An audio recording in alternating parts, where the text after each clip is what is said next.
Hello, hello. Good afternoon, everybody.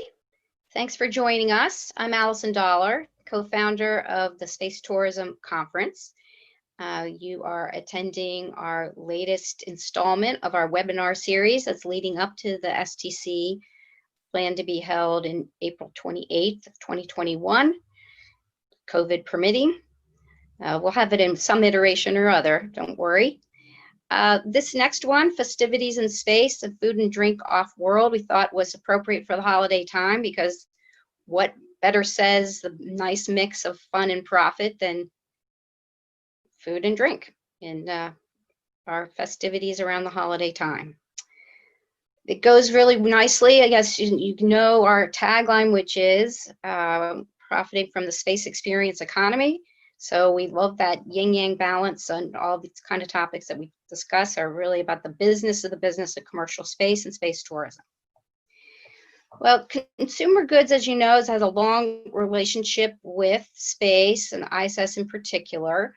And NASA has developed lots of things through its tech transfer program that ended up going and becoming commercial Earth-based products like memory foam, things that end up in Nike shoes, Bowflex, workout gear, this whole host of things, dust busters, all kinds of stuff.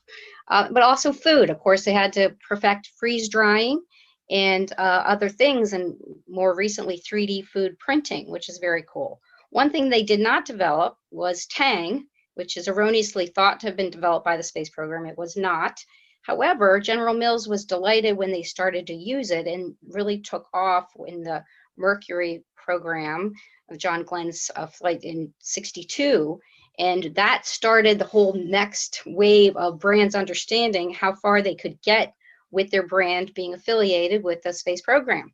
And so, of course, since then, that's just literally taken off, and you've seen all kinds of brands, consumer brands up there getting their pictures taken or being used in space or on the ISS, including most recently Estee Lauder, but also other things that are integrated into the flights like Under Armour, a lot of big brands and watches, all kinds of stuff. You've seen all the ads.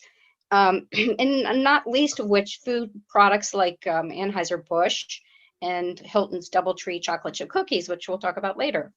It goes with the season. All of these things are fun and they provide prestige and all of that, but what has been found is that when they're affiliated with a R&D purpose, it works even better. So we're going to talk about that next. The way we're going to have this today, we've got our two speakers will join us. They're going to each give a 3-minute or so overview. The three of us are going to chat for about 25-30 minutes, and then we'll have Q&A with those of you that are here in attendance. So our first is Chris Carberry, who is the CEO of Explore Mars. Oh yes, Ivan, it is true. Everybody keep your video off and your everybody on mute, but it seems like people are already doing that, so thanks. He's the CEO of Explore Mars. He's also the author of Alcohol in Space, Past, Present, and Future, which should be fascinating. And he's the founder of the Space Drinks Association, which I think we could all use a little more of. And then Abby Dickus, who is the Director of Marketing for Nanoracks, which is the leading commercial space provider, space services. We'll do hers and then we'll chat. So I'm going to go away and let Chris take it from here. Thanks. Thanks, Allison. Can everybody hear me? I'll assume that you can.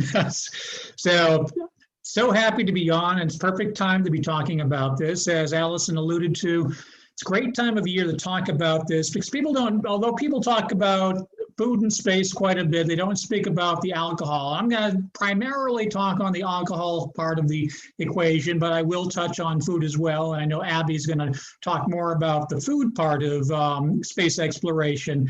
But as you all know, alcohol has played a pivotal role in human culture from the beginning, prior to written records. It's been part of camaraderie, bonding, diplomacy, just human relations and mental health. There's a dark side to it, of course, and that's one of the reasons why, of course, it is officially prohibited in space. But the interesting thing is, I think most people in this audience know just because it's prohibited officially in space, it isn't It does actually happen. And it's actually happened quite a bit over the last several decades. And not necessarily in a bad way. It served a very important role. It has come up in moderation, and astronauts on ISS, as well as Mir before that, has used it as a bonding experience. When a new crew comes on board, if there's a special occasion, they have receptions when they have a little bit of cognac. Cognac is a drink of choice in space, not vodka as people may think. And they'll get together and have these receptions with new crews, these international crews. So it's played a very interesting diplomatic role over the last few years, including just basically a way for crews to blow off some steam. And against perhaps some popular belief, I have not found any evidence there's been any abuse in space. It's all very moderate. They just have a small shot every once in a while. And it's served a really important purpose over the years. And so I think moving forward, that'll continue. And I'm going to get to that in a second. Well, actually, I'll go into it right now. As you see with the current slide, there are a lot of companies that are currently working on this. They see that this is already something going on in space. And as the commercial space industry starts really moving forward in the 2020s, and we really have private astronauts, private space stations, et cetera, in much larger volume, people are going to want to drink. And a lot of companies around the world are actually seeing this and are preparing for it. Many of you know that Ardbeg, with Nanoracks, who our next speaker will talk about, sent up the first whiskey aging experiment, technically looking at terpenes. And there's currently an experiment up there right now with Suntory, the Japanese whiskey maker, trying to figure out if they can age whiskey in space. If you can change the slide, please. As Allison mentioned, Anheuser-Busch, Budweiser has sent up several experiments back in, I believe it was 2017 at North by Northwest.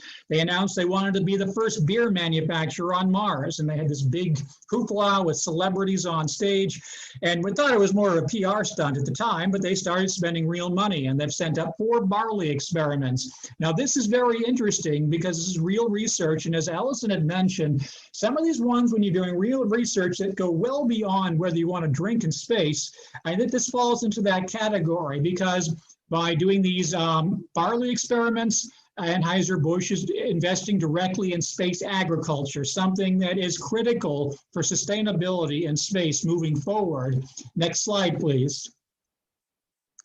Other companies as well are looking at this. There are a lot of issues with potentially drinking carbonated beverages and drinking out of glasses. There are a number of companies. This one is from Maison Mumm, obviously a champagne manufacturer, obviously in France.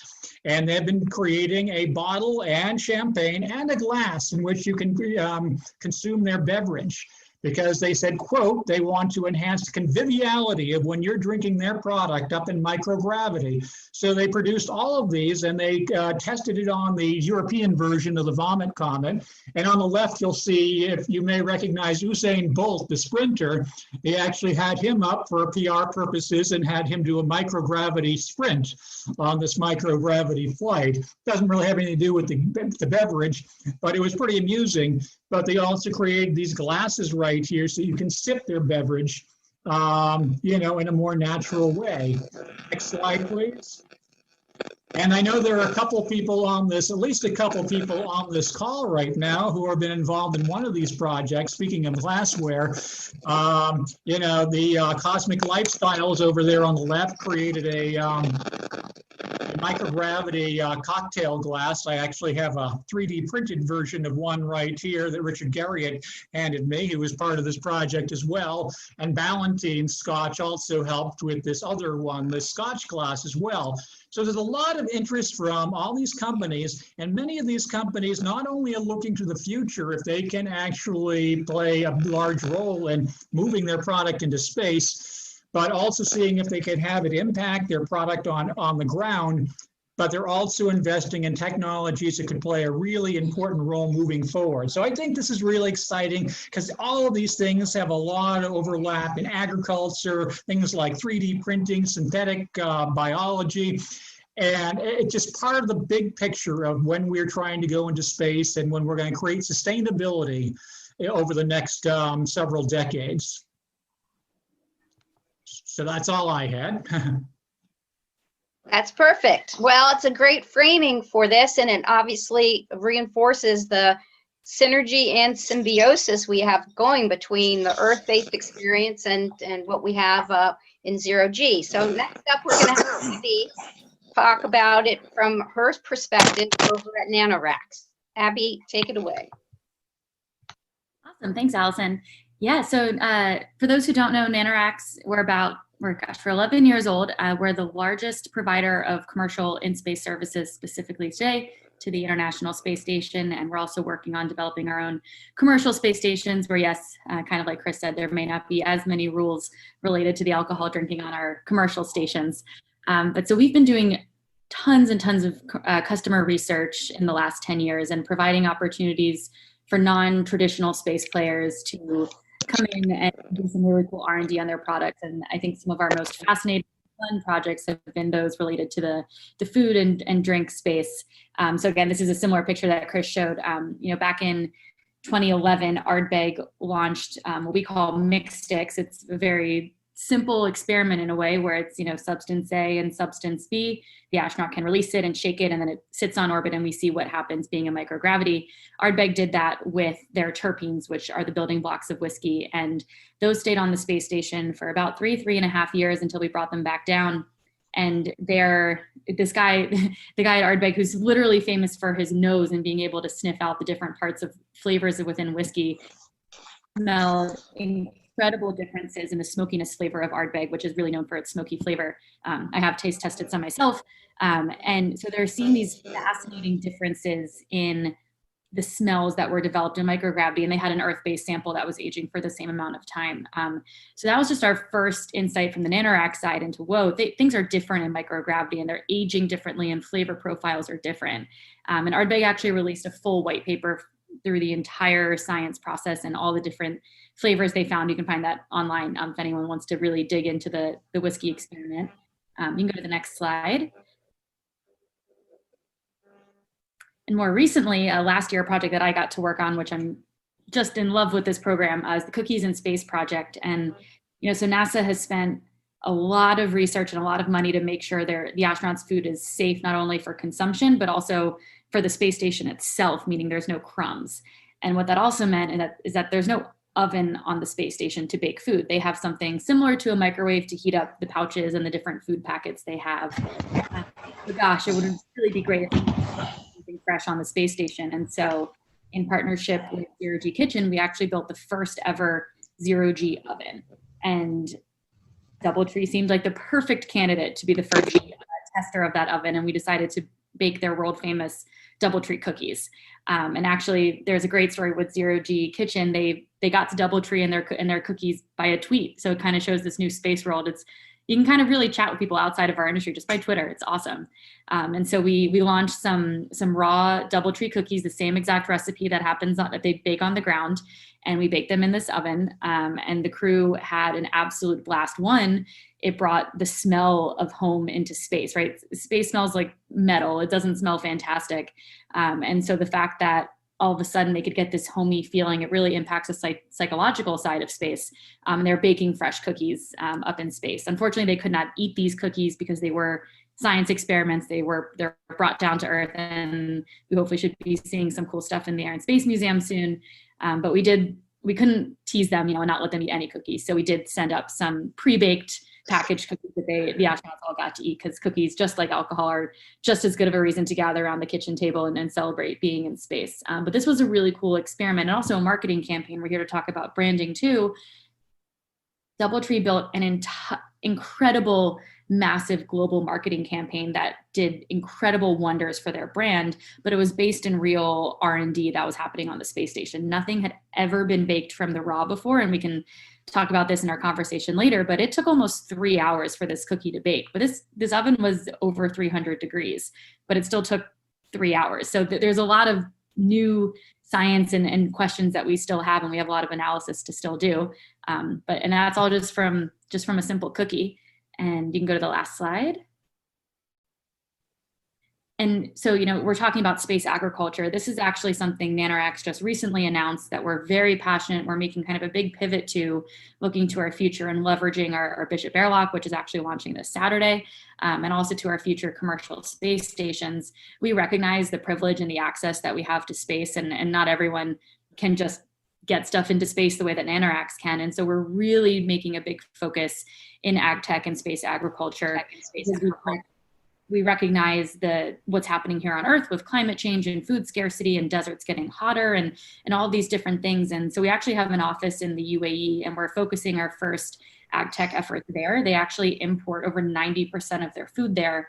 And so we're going to be looking in space how growing different types of foods and seeds, in these harsh space environments, grow plants and crops here on Earth in these growing harsh environments. And so we're really excited to be taking more of a focus and actually doing research ourselves versus just customer research, and seeing what kind of discoveries we can make, both in space to support exploration, but then of course, impacting life here on Earth. Yep, and there's one more picture. That's in a commercial space station. Perfect. Excellent. Well, see, this is the thing. It's that this is so much more far-reaching than just something that's kind of fun and certainly not a novelty. First of all, people have to eat and drink in space as a practical matter, and it's big business. And there's the rest of it of the aspect of what we're doing for humankind in all these endeavors, right? So you're hitting all the trifecta there. So let's have a little chat, Abby and Chris, come back on. So Abby, I want to start with you a little bit more about your business model, obviously, because we're talking about this in the industry context. You're privately held, right? And who are your investors? Are you going for more investment? It sounds like a quite ambitious program ahead of you. Yeah. We've actually done, Nanoracks has not the largest, standard investment background a lot over the last, 5 years or so. All of our revenue is customer driven. We're actually a profitable space company, which I know is honestly not that common. We are working on our next funding round so we can get into these bigger programs, commercial outposts and all of that, which we hopefully should actually be having some news to announce soon. But yeah, we're can always do it here. We're all ears. Go ahead. But our Bishop Airlock is completely self-funded on our own revenue. We're on every single launch going to the space station, and we have been on every launch for, I believe, the last 10 years. Maybe there was one that we weren't on. So we're generating customer revenue. We've got customers in over 34 nations, and we've launched over 1,000 research projects to the space station. Yeah, it's really remarkable. And it's interesting that your own brand from a B2C standpoint, obviously everybody in B2B side knows who you are, but the B2C, I imagine that's going to get bigger. So you're in the marketing side, you're going to be ready for that.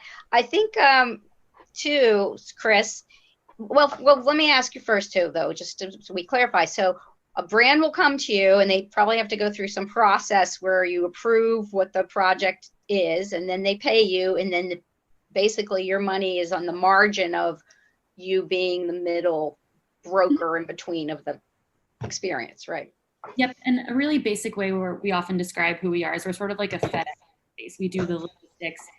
We take care of all of the safety, the verifications. That cookie, even though no one was actually eating the cookie, everything still had to get approved through the NASA Food Lab. It had to be produced in a commercial kitchen to make sure we knew the shelf life, that there wouldn't be any mold between handover and launch. And it's really complicated stuff, but we're very good at maneuvering our way through these systems.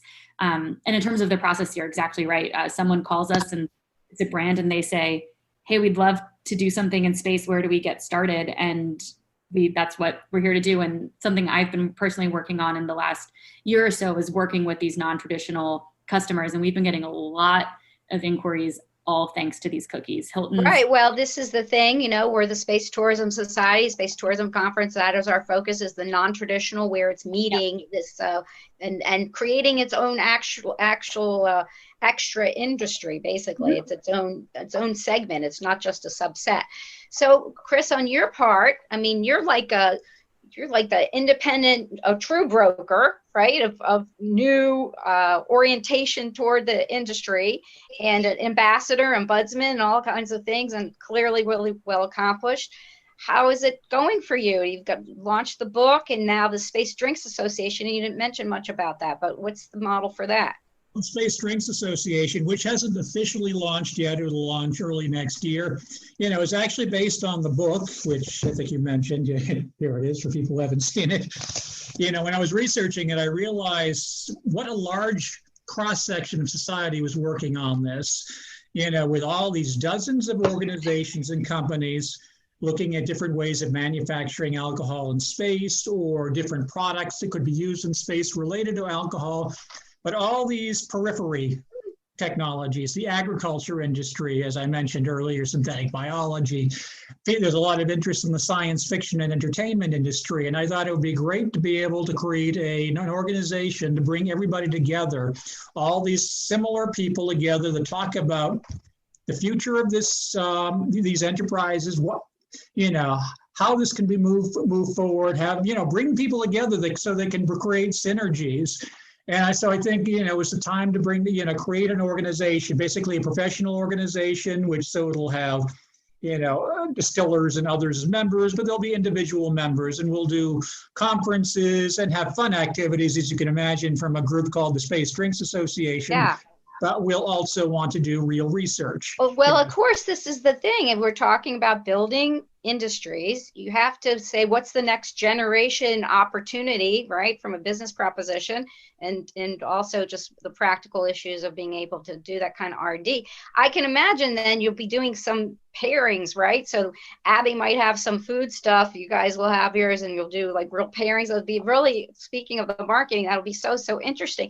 And speaking of that, Abby, what kind of things have you found to be most successful? Obviously, the chocolate chip cookies, that was a hit across the board because it had such resonance, as the smell of the cookies up there, the notion of that here as a PR. What other things have you thought were especially successful? Yeah, so we're getting more and more of these commercial inquiries coming through, and NASA also recently announced this new commercial policy where you can pay to fly your product to space and just do it for the glam and the glitz of it. But what we're really finding is that that's not really the value add, is just saying and having the picture that you sent something to space, right? The value of a picture of something in the cupola and that famous window that looks over Earth, it's incredible, but the value to your brand is going to go down every single time a brand is showing that same picture. The real value add is in the research. The reason Cookies in Space works so well is because they built it around this entire educational research campaign. They had Scholastic STEM, custom curriculum. We did a live downlink with students who won a Scholastic competition at their school, where they got to chat with the astronauts who baked the cookies. They're putting out all this research, and it built a story, right? It's like everyone knows what it looks like to bake a cookie, but all of a sudden it answers these really fundamental questions in space. Well, wait, my cookie would float off the tray if there wasn't something to hold it down. So how does that work in space? And it got people asking these really almost basic questions, but things that you really have to think about when something's in space. And inherently that got a lot of people talking about DoubleTree and these cookies. They got over 10 billion hits online from this entire campaign. It's incredible. We're seeing some really incredible stuff, as Adidas has put out. They've been doing research on their soccer ball and on their foam pellets and their shoes. Similarly, they're doing the R&D behind their shoe, and they're showing that they're studying this cool technology in space to impact their brand here on Earth. And so we're seeing a lot more of this. And then we weren't involved in the Budweiser campaign, but that's another great example, is let's use the basic science we're using for our products and create some really cool R&D.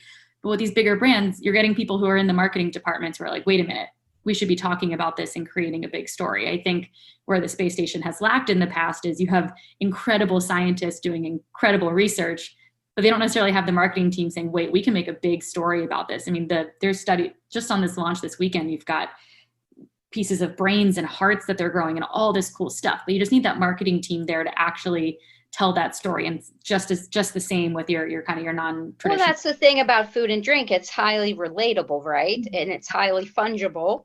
And yes, it's extensible. And so, of course, when you're building, and Chris, I'll take to you on this. I mean, this is all presupposes, which is a great thing, that we're going to have commercial space experiences for tourists, right? And they're going to be in hotels. And what do you do when you're in hotels and resorts? You're eating and drinking. Well, yeah, that's an assumption. This has been a part of human culture. And people, when you're spending a lot of money, even when we bring the price down, it's going to be really expensive. And so people are going to expect, something extra, have the same sort of luxuries as they do down here on Earth. So I think this is one of the reasons why all these companies are looking at this to try to grab that market, but also the PR behind it when they're doing real stuff. But you're right, over the next, we should know this upcoming decade should really be the most pivotal decade in space exploration. So we should have a pretty good sense of where things are going with the commercial space industry, meaning for ordinary people going into space. So I think, and one of the key parts about this is it's also a fundamental shift. Because right now, I understand why space agencies officially prohibit alcohol, because they're on duty 24 hours a day. They're kind of like, well, I don't argue with them. I think it's great that they're actually occasionally having a drink, but I understand the concerns. They're like airline pilots in some sense, where you're not allowed to fly within 8 hours and sometimes 12 hours of drinking alcohol because they're responsible for the lives of everybody around them. But that's not something we can assume is going to be the case moving forward when we send tourists or people who want to live in space. People can't work 24 hours a day, can't be on duty every moment of the day. They will need downtime. They will need to be able to enjoy themselves. And particularly if they're having a vacation, they're going to a hotel, they're going to want to drink. But another side of that is there are some complications with that. And I don't have to go into this right now, but as we continue to talk, a lot of the companies are looking at some of these complications, like how at least the microgravity environment impacts your taste buds, or if the problem with drinking carbonated beverages in space, which creates problems, which I can go into in a second. Yes, exactly. Well, and Abby hit on that, just the practical aspects of this. Okay, well, you've got gravity issues, and then other things such as, taste and texture and all of that storage. So Abby, and I guess that's a case where things might combine, where there's some of this research, right? Somebody has the good, and then there's the other aspect, let's say, of storing it or creating devices for serving. I don't know. Yeah, for sure. I mean, we've seen such cool technology, even the ISS espresso cup that the Italians built so that they could drink espresso on the space station. You have to have a special made cup so you can drink a liquid without being sealed in a straw. But they wanted to keep that cultural aspect of sipping on espresso. And so it really it forces innovation on both sides, which is great. And, we definitely know, about the taste and the taste buds. And we've seen how much hot sauce they're packing up behind the scenes on those rockets, right? And so there's got to be more research to this. But of course, getting astronauts to taste, if anyone out here wants, on this, on the Zoom, it's like, oh, I want an astronaut to eat my food. Right now, at least on the space station as government employees, that is the single hardest thing you can get them to do. We're here to try to make it happen. But just keep in mind, it is they're the most regulated bodies on this planet. Right. So it is really challenging. On this planet.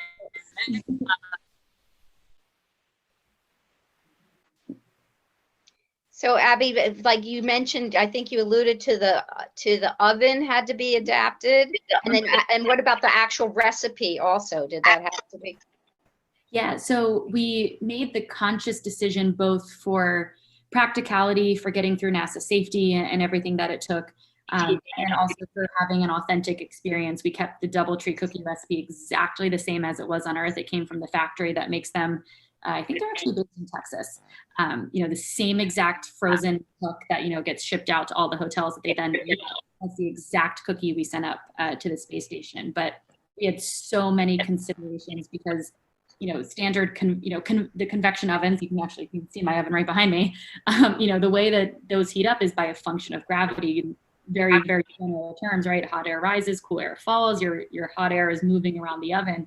That doesn't happen in space. And so we had to create these custom heating coils, 360 all around the center cylinder to try to basically force the heat into the center of this oven so that it would actually bake the food sample that was in the oven. So now that's a perfect example of where you could have very intriguing tech transfer down here. Yep. Circulation of heat, and there might be some completely different application in some other field, maybe even like in virology, right? And some other kind of healthy hospital environment. We don't know about that. And Chris, so you started to say, I don't know if we really want to talk too much about gas, but go ahead. I mean, those issues with carbonation, there's issues, all kinds of things that are of import for Oh, yeah, it is, if you like carbonated beverages, like beer or Coca-Cola or anything like that, or champagne, as I was showed a picture of one champagne company, it is a big concern for those beverage companies because it's not a pleasant experience to have carbonated beverages in microgravity. As we all know, when you have a carbonated beverage in 1G, you see the gas rising to the top, dispersing into the atmosphere. It doesn't do that in space. It doesn't do that in microgravity. It basically, the carbonation the gas goes all to the center in a ball and actually slowly starts to expand and does that in your stomach. So astronauts who've had carbonated beverages have experienced stomach cramps and wet burps, which is not exactly the most pleasant experience, a beverage producer would want from their beverage. So the various companies like, as I mentioned, Maison Mumm, but also I think even somebody mentioned in the chat earlier, the Vostok beer that Four Pines Brewery and Sabre Astronautics in Australia came up with, trying to find the right balance between taste and carbonation beer. And they even tested that, I believe, 3 times on 0G flights here in the United States. Not only testing the beer, but testing a bottle as well, but also trying to do some initial tests. These are really short microgravity tests when you're on the 0G flight, but also trying to get initial data on how humans metabolize alcohol in microgravity. Even though we know that people have consumed alcohol in space, but since it's not officially happening, we don't have any official data on how humans metabolize. We assume they do okay, but we don't know that for a fact because there have been no official studies. See, this is the problem with the unintended consequence when you ignore reality, right? Then you actually can't record reality. Not to go into any of that, but hey, listen, I think, this is a nice segue back a little bit to Abby on the notion of this kind of thing where you need partnerships to do some of this testing, right? So it's the I won't say raw, but there's the product itself, and then there's maybe some other elements. You mentioned that you did one that involved some STEM of research in there and some other things. Are there any other kind of partnerships that you have coming up at Nanoracks that you want to share, or some that have been successful in the past? I've got to think of some good examples. I mean, especially on the STEM side, students have actually been our first and are still our largest customer base. And that's something that we're really, really proud of and really committed to sticking to it, because kids ask way different questions than adults do. And they ask them in such a different context. And so even though they're doing some really basic research, they're coming up with some incredible examples. One student group actually was studying some of the cells behind, I want to say, I think it was ALS. And they actually did it in a similar mixed-stick experiment, just really simple stuff, just cell 1, cell 2, mix it in space, bring it back down. And they saw some incredible developments. And so it's getting people who, we're really good at getting stuff to space. We're not food experts, we're not perfume experts, we're not drink experts, but we're here to make what these people have. We're here to make dreams possible. We're really good at getting stuff to space, like I said, and making sure it works, making sure it's safe. Even thinking about carbonation, you have the pressure issues, you don't want the bottle to explode. All these kinds of things are what our engineers are really good at thinking about when all these unique customers come our way. But we don't bake cookies for a living, but we're here to help make sure the space station can bake your cookies for you. Right, exactly. Well, this all comes back around to the fact of that food, eating and drinking is beyond just sustenance. It is a communal, social, it's hardwired into us as humans, and it's part of the experience of just enjoying being alive, to your point, Chris.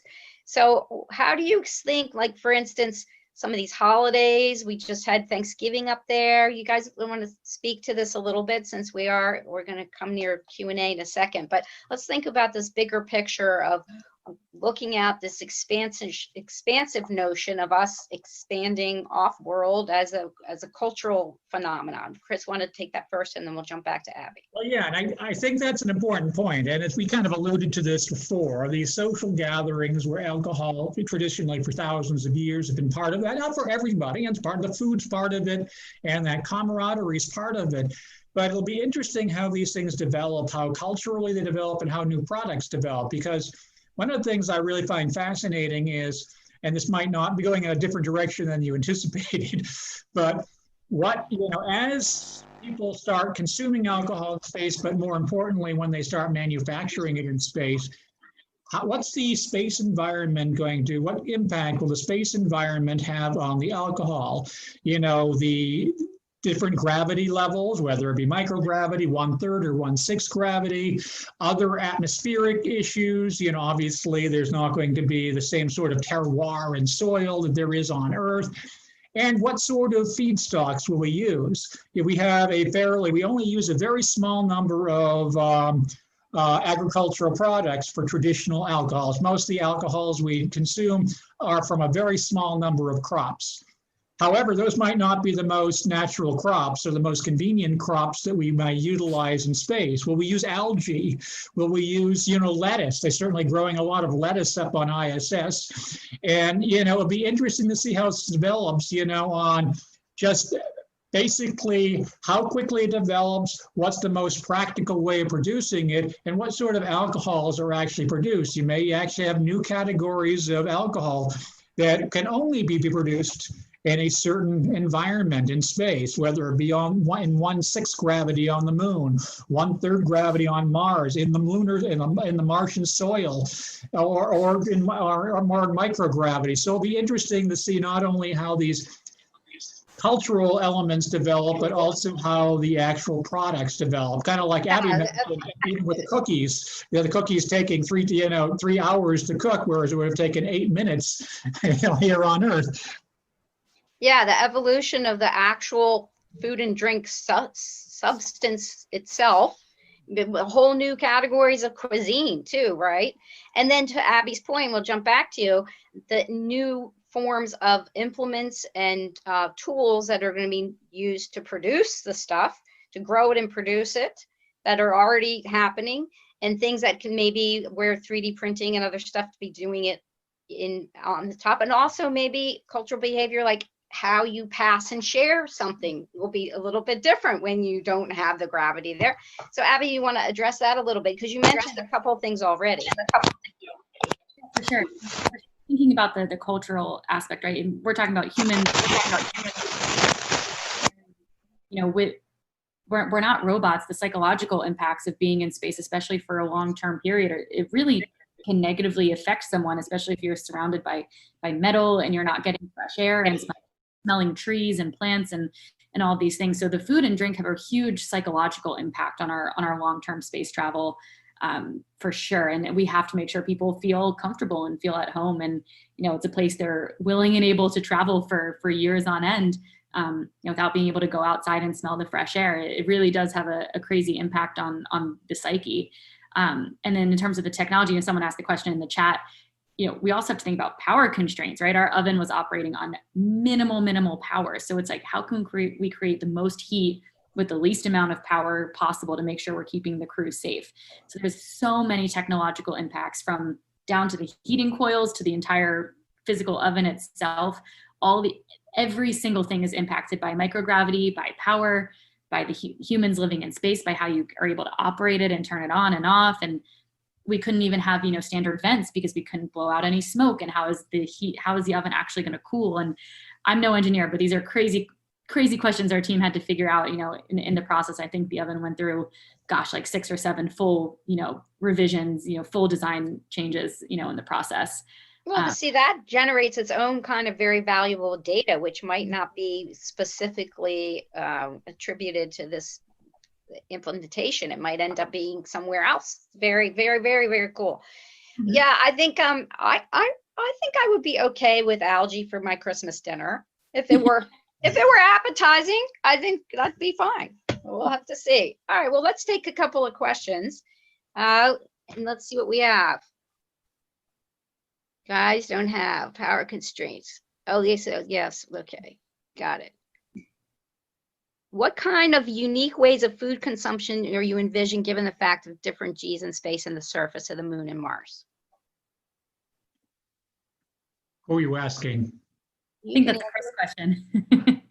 An open question? Yeah, just what kind of consumption given when you talked about the variable G's? I'll take obviously I'm coming from the beverage side. And as I showed in one of the slides, a lot of thought's been given to this on fluid dynamics, and Samuel Caniglio, who's on here, can probably talk to this more.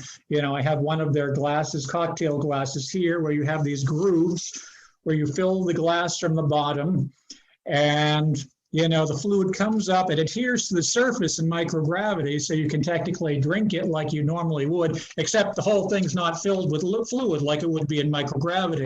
So there are a number of companies looking at that, the whole fluid dynamics issue. And so you don't have to, because right now everybody's accustomed to seeing people with squirt bottles and drinking big blobs of water or some other beverage in the air.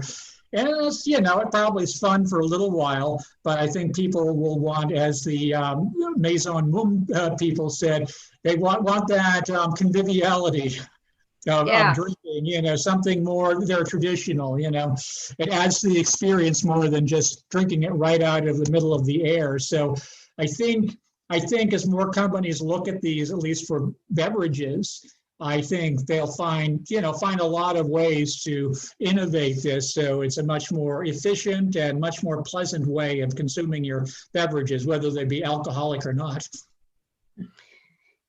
Yeah, I think that, the physicality of us, after all, we are still mammals. We're human beings are not, we might think so, but we're not extra special in that regard.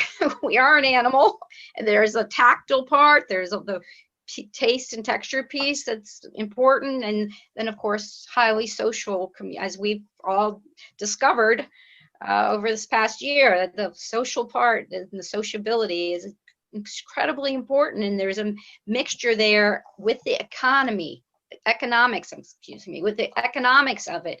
That piece is intertwined in a way that's often ignored. These aren't stuff that just sit there literally in a vacuum. Sorry for all these puns, but it's not just sitting there, right? The fact is it's used within us. So for that, let's just wrap up, I think. So Abby, what are you looking forward to, like in 5 years with Nanoracks? What do you see there in terms of how these things are melding together?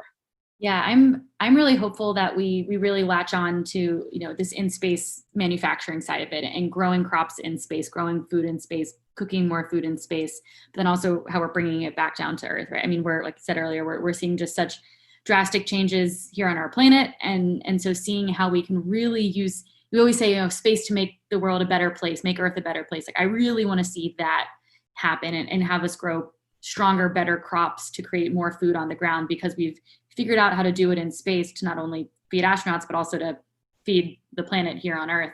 And I'm really excited, especially just with this entire new commercial push in space, not new, but more on the branding side and food products. And I'm really excited to see what types of creative things different companies come up with. I'm super fascinated now about the carbonation side, and if someone can figure out how to make something taste carbonated without being carbonated to make it better for space, that would be cool. I've never thought about carbonation in space that much until today, but now I'm like, someone on this call, someone's got to figure that out, because I think you would probably make a lot of money on that. Well, I'm sure. Well, if they do, I'm sure that we will be happy to put them on our series next. And so, Chris, let's go head out with you, since we started with you. I think some people may at first glance say, oh, yeah, drinking in space, but why don't you just take us out on a philosophical note about this as we head into the holidays, because there is something very special about the ability to share that experience. It is, and I think you're right. When people first hear the concept, they kind of dismissive, or it's not important, but when you think about it, you realize not only is it a real topic, It's something that's going to happen, and it's part of human life. And I think the more things that we can do as people go further and further out into space to bond, to frankly release some energy, for their mental health. I think these things are all important. Responsibly, yes. We have to find ways, there probably, as more and more people go into space, of course, the dark side of alcohol will certainly emerge as well. But I think, this is part of human life as well. So I think what I want to do, with the Space Drinks Association starting next year, but also as I'm promoting the book and with my day job, Explore Mars, love finding these synergies and how, working with the alcohol companies, the agriculture companies, technology companies, finding these synergies, that how can this investment not only advance the goal of being able to have an alcoholic beverage in space, but how can they not only advance human permanence in space, but also how can they benefit life here on Earth? And the more and more I look at this, there are so many crossover technologies that can benefit humanity as a whole and enable space exploration. Kind of the biggest lesson I learned when writing the book was pretty much everything you need to do to manufacture alcohol in space are the same things that you need to sustain humanity in space. Yeah. Well, see, this is what it comes down to. And I see some of these comments about fermentation and other foods like cheese and payload issues, but they're all part and parcel of the same planning for other applications and other reasons of going off world. So you might as well, it's the most fundamental basic thing, right? Food, sleep, sex, drink, that's it. It's like, that's where we are. So this is very inspiring, and I appreciate you guys spending the time today. We'll have you back clearly at the conference in next spring, and looking forward to hearing all these other advancements as happen as that you're both helping propagate here. It's amazing. And everybody else, have a happy and safe holiday as best we all can. And, cheers. We should have had a drink, but that's what it is. So. I have my water. Cheers. Cheers to that. See you later. It's great to have you. Thank you very much. Right. Bye-bye.